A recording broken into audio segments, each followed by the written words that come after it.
Chaque personne a ses points forts et ses points faibles.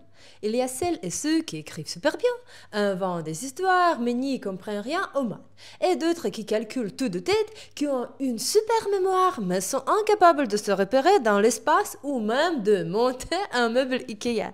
C'est différent pour chacun. Mais chez la plupart des gens, malgré ces différences, le profil de compétence reste relativement homogène.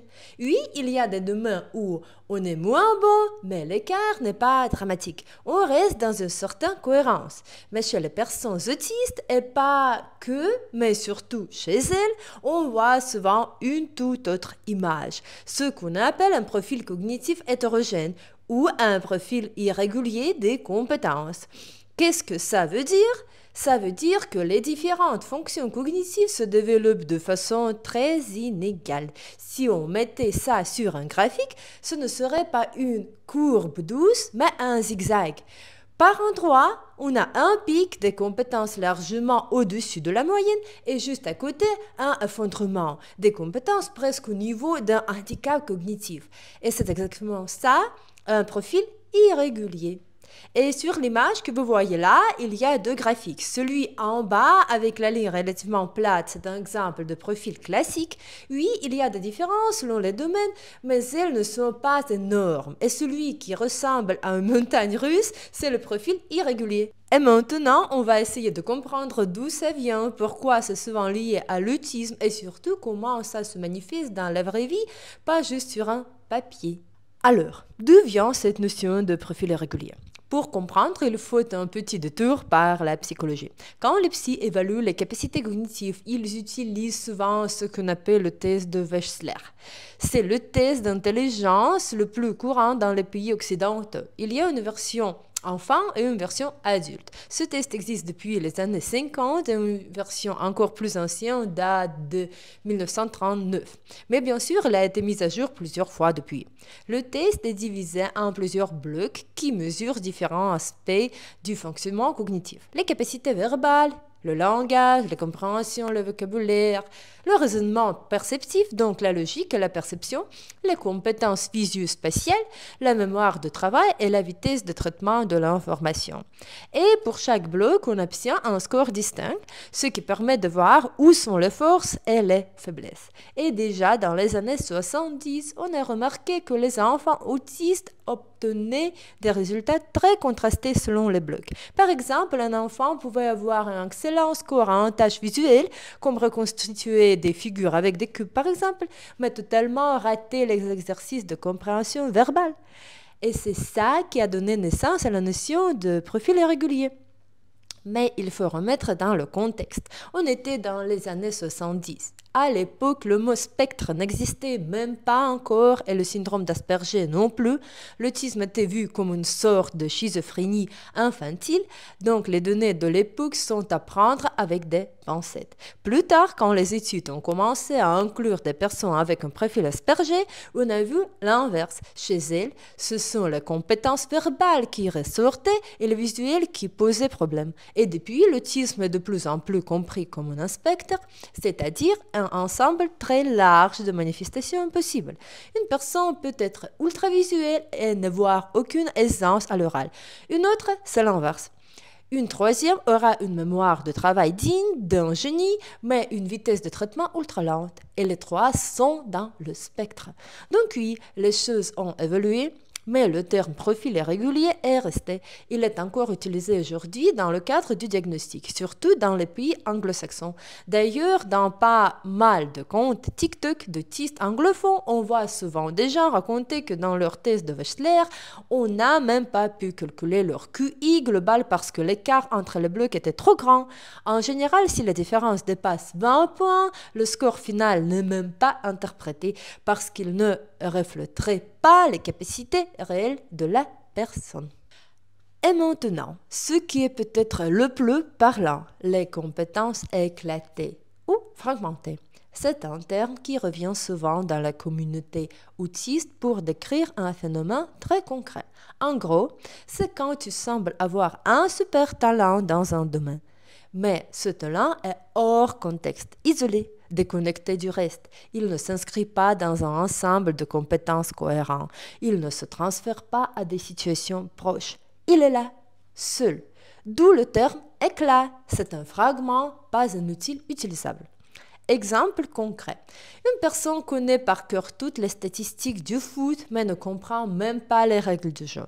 Elle retient tout l'horaire des bus, mais ne sait pas comment se rendre à l'arrêt ou acheter un billet. Un enfant reconnaît toutes les formes des États américains, mais ne comprend pas une carte où il se trouve. Ou encore, un ado connaît tout le squelette humain, mais ne peut pas montrer où est son propre coude. Donc oui, ça peut impressionner, mais dans la vie réelle, ça ne sert pas à grand-chose, à part peut-être briller dans un quiz. Et il y a aussi des exemples plus globaux. Par exemple, beaucoup d'enfants autistes ont ce qu'on appelle l'hyperlexie, c'est-à-dire une capacité très précoce à lire. Ils apprennent à lire seuls très tôt, lisent à haute voix avec fluidité et adorent ça, sauf qu'ils ne comprennent pas forcément ce qu'ils lisent. Ils lisent les mots sans en saisir le sens. Ou alors, ils ont une mémoire mécanique incroyable. Ils récitent des dialogues de films, des passages de livres, des chansons entières, mais sans forcément comprendre ce qu'ils disent, surtout vers 3 ou 4 ans. Et ces compétences éclatées, c'est souvent un vrai problème pour la personne autiste elle-même ou pour son entourage, parce qu'elle donne l'illusion de la compétence globale. On se dit « Ah, il est doué », donc on s'attend à ce que tout le reste suive. Mais non, ce n'est pas un signe de capacité généralisée. Et dans certains domaines, la personne peut être en grande difficulté, même très en dessous de la moyenne. Et en ce qui concerne mon expérience perso, tout ça, c'est mon vécu, depuis la maternelle, puis l'école, l'université et la vie en général. Les gens ne croient pas que tu puisses ne rien comprendre comme si c'était impossible, parce que tu sembles intelligente. Tu réussis dans certains domaines. Alors, quand tu bloques quelque part, les gens se disent « Elle exagère, elle fait ça difficile » ou juste « Elle ne fait pas d'efforts ». Il souffrirait juste de s'y mettre, non? Mais non, c'est une de mes plus grandes blessures depuis l'enfance, parce que depuis toujours, il y a des domaines dans lesquels je suis totalement perdue et personne ne me croit. Même mon mari, avec qui je suis depuis 12 ans, qui me connaît par cœur, même lui ne mesure pas toujours à quel point c'est profond.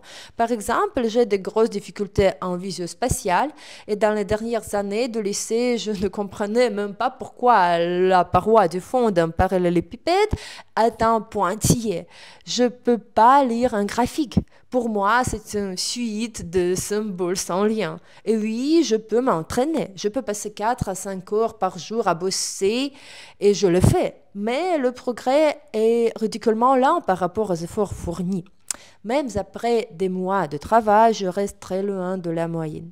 Et quand je préparais les concours pour entrer en doctorat aux États-Unis, je bossais les graphiques tous les jours pendant des heures et au final, ce n'était toujours pas suffisant pour réussir la partie où il apparaissait.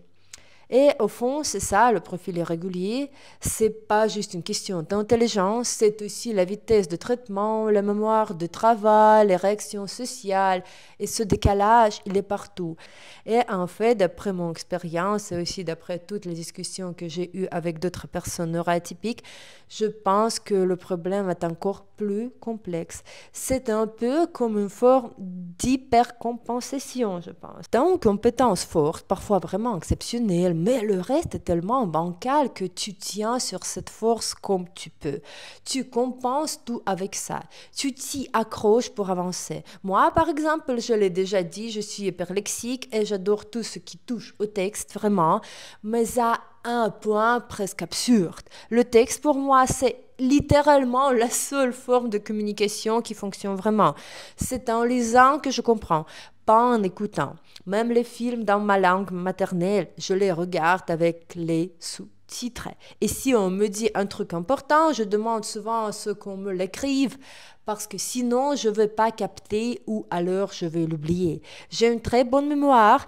Bon, avec l'âge, j'ai un peu ramolli, mais enfin, il me suffisait de lire un poème une seule fois pour le retenir. Et pour un texte en prose, 2, 3 lectures max, mais c'est important, lire, c'est ça la clé. Il fallait que je le voie écrit.